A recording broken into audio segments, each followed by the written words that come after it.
महाविद्वान doctor Sarvepalli Radhakrishnan जी की आज हम बात करेंगे। इनकी जितनी भी तारीफ की जाए कम होगी।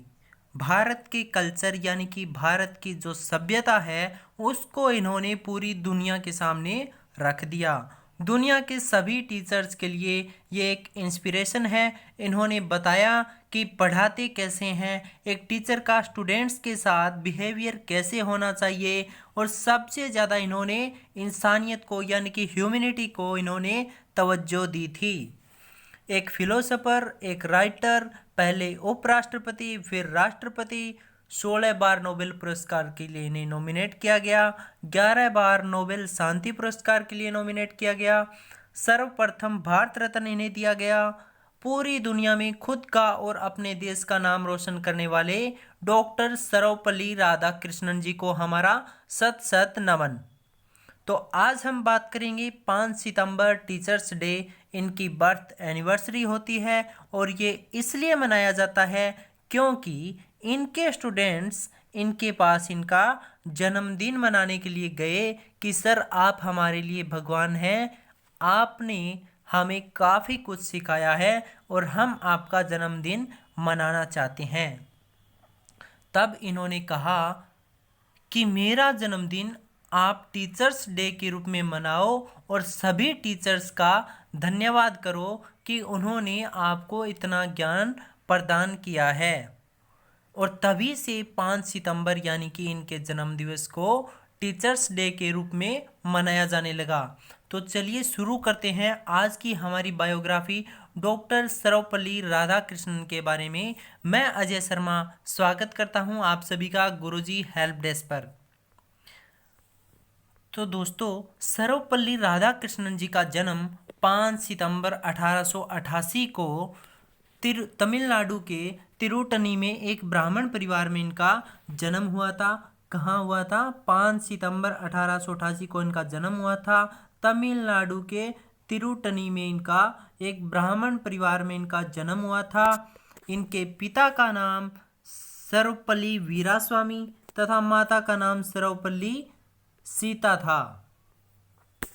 इनके पिता एक गवर्नमेंट ऑफिसर थे, सब ऑर्डिनेट रेवेन्यू ऑफिसर थे इनके पिता। लेकिन इनके पिता शुरू से ही चाहते थे कि मेरा बेटा पंडित बने, क्योंकि उन्हें संस्कृत के श्लोकों में ये काफ़ी निपुण थे, भागवत गीता में काफ़ी निपुण थे। 1911 की बात है। 1911 में इनका एक आर्टिकल छपा था, पेपर छपा था, जिसका नाम था ethics of Bhagavad Gita and कांड। इस पेपर ने पूरी दुनिया में काफ़ी धमाल मचाया था। इसके बाद इन्होंने एक बेहतरीन बुक लिखी थी, an idealist view of life. इस बुक में इन्होंने स्पिरिचुअल नॉलेज और आज की दुनिया को बेहतरीन तरीके से पेश किया है। अब हम बात करेंगे इनकी शिक्षा की। तो इनकी जो प्रारंभिक शिक्षा है वो केवी हाई स्कूल, जो तमिलनाडु के तिरुटनी में स्थित था, वहाँ पर हुई। इसके बाद 1896 में यानी कि 1896 में इन्होंने तिरुपति के एक स्कूल में एडमिशन ले लिया। काफ़ी होनहार विद्यार्थी थे, इसलिए इन्हें काफ़ी ज़्यादा स्कॉलरशिप मिलती थी। वेल्लोर के कॉलेज से स्नातक यानी कि ग्रेजुएशन की शिक्षा प्राप्त की। उसके बाद मद्रास से स्नातकोत्तर की यानी कि पोस्ट ग्रेजुएशन की डिग्री हासिल की। काफ़ी कम उम्र में इन्होंने मास्टर डिग्री हासिल कर ली थी। ये कोई क्रांतिकारी नहीं थे, लेकिन इनके जो विचार थे वो क्रांतिकारी थे। इनके विचार थे उन्होंने काफ़ी क्रांति ला दी थी। ये किसी पार्टी से नहीं जुड़े थे, पंडित जवाहरलाल नेहरू जी इन्हें लेकर आए थे। नेहरू जी से इनके काफ़ी अच्छे रिलेशन थे। नेहरू जी की भी बायोग्राफी में आपके लिए लेकर आऊँगा। नेहरू जी को लेकर काफ़ी मिथ है, काफ़ी गलतियाँ उनसे हुई, लेकिन उनका हमारे देश में खासकर एजुकेशन सेक्टर में काफ़ी ज़्यादा योगदान रहा है। तो इनके निजी जीवन की अगर हम बात करें तो स्वामी विवेकानंद जो थे वो इनके गुरु थे। स्वामी विवेकानंद इनके गुरु थे और सर्वपल्ली राधाकृष्णन अपने गुरु स्वामी विवेकानंद के बताए मार्ग पर चलते रहे थे।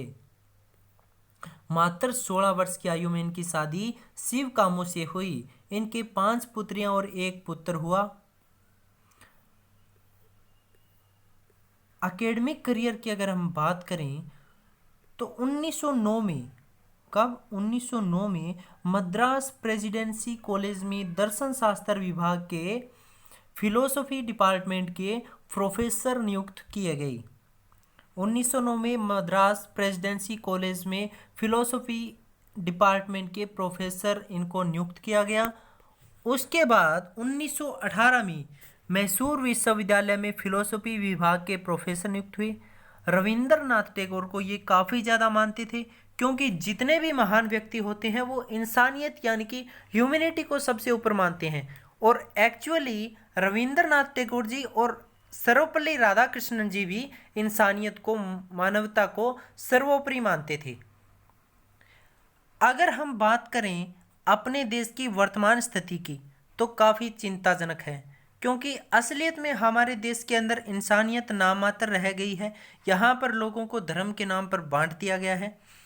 चलिए छोड़िए, बात करते हैं 1921 की, 1921 की।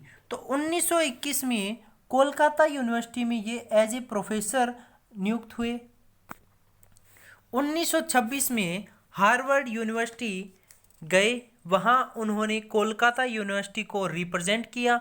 वहाँ जितने भी लोग आए हुए थे सब इनके मुरीद हो गए, सब इनकी तारीफ़ें करने लगे। 1929 की बात है। 1929 में सर्वपल्ली राधाकृष्णन को इंग्लैंड के हैरिस मैनचेस्टर कॉलेज में लेक्चर देने के लिए इनवाइट किया गया, आमंत्रित किया गया, इन्हें बुलाया गया वहाँ पर एज ए गेस्ट स्पीकर। उसके बाद ये वापस भारत आ गए। 1931 से लेकर 1936 तक आंध्र प्रदेश विश्वविद्यालय के आंध्रा यूनिवर्सिटी के वाइस चांसलर रहे। 1931 से 1936 तक आंध्रा यूनिवर्सिटी के वाइस चांसलर रहे थे।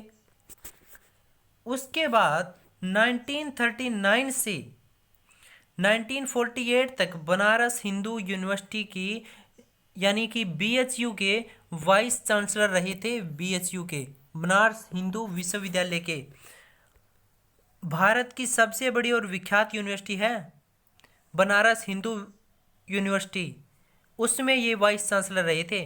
इन्हें 1939 में पंडित मदन मोहन मालवीय ने इन्हें भारत की सबसे बड़ी और विख्यात यूनिवर्सिटी जो बनारस हिंदू विश्वविद्यालय के नाम से प्रसिद्ध है उसमें VC के लिए यानी कि वाइस चांसलर की पोस्ट के लिए आमंत्रित किया गया था और इन्होंने इस ऑफर को स्वीकार कर लिया था। जैसा कि मैंने आपको बताया कि ये कोई पॉलिटिशियन नहीं थे, ये अपनी लेखनी और अध्यापन से अपनी एक अलग ही पहचान रखते थे। जवाहरलाल नेहरू जो थे इनको राजनीति में लेकर आए। 1946 में कानून बनाने की प्रक्रिया चली, संविधान सभा बनी और जब कानून बना तो राधाकृष्णन जी को फर्स्ट उपराष्ट्रपति वाइस प्रेसिडेंट बनाया गया। 1952 में देश के प्रथम उपराष्ट्रपति बने थे। कब? 1952 में। और फर्स्ट प्रेसिडेंट बने थे डॉक्टर राजेंद्र प्रसाद। गजब के इंसान थे, इनकी बायोग्राफी भी मैं लेकर आऊँगा आपके लिए। डॉक्टर राजेंद्र प्रसाद जी एक काफ़ी गरीब परिवार से थे। तो पहले उपराष्ट्रपति बनने के बाद दूसरे राष्ट्रपति बने थे। कब से कब तक? 1962 से लेकर 1967 तक दूसरे राष्ट्रपति रहे थे, दूसरे प्रेसिडेंट रहे थे भारत देश के डॉक्टर सर्वपल्ली राधाकृष्णन। अब अध्यापक दिवस की बात हम कर लेते हैं।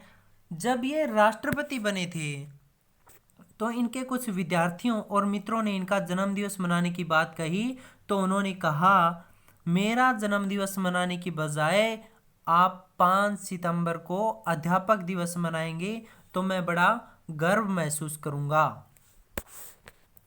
जब ये राष्ट्रपति बने थे तो ये अपनी सैलरी का 25% ही अपने पास रखते थे, बाकी सभी पैसे यानी कि अपनी सैलरी का 75% जो पैसा था वो ये प्राइम मिनिस्टर रिलीफ फंड में दान दे देते थे ये एक ऐसी शख्सियत थे सर्वपल्ली राधाकृष्णन जी, जो अपनी सैलरी का ओनली 25% ही अपने पास रखते थे, बाकी दान में दे दिया करते थे।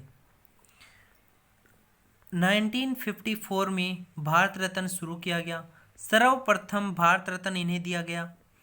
16 बार नोबेल साहित्यिक पुरस्कार के लिए, नोबेल लिटरेचर अवार्ड के लिए इन्हें नामित किया गया।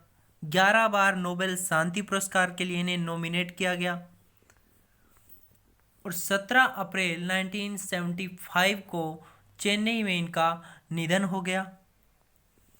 तो ये थी दोस्तों बायोग्राफी डॉक्टर सर्वपल्ली राधाकृष्णन जी को।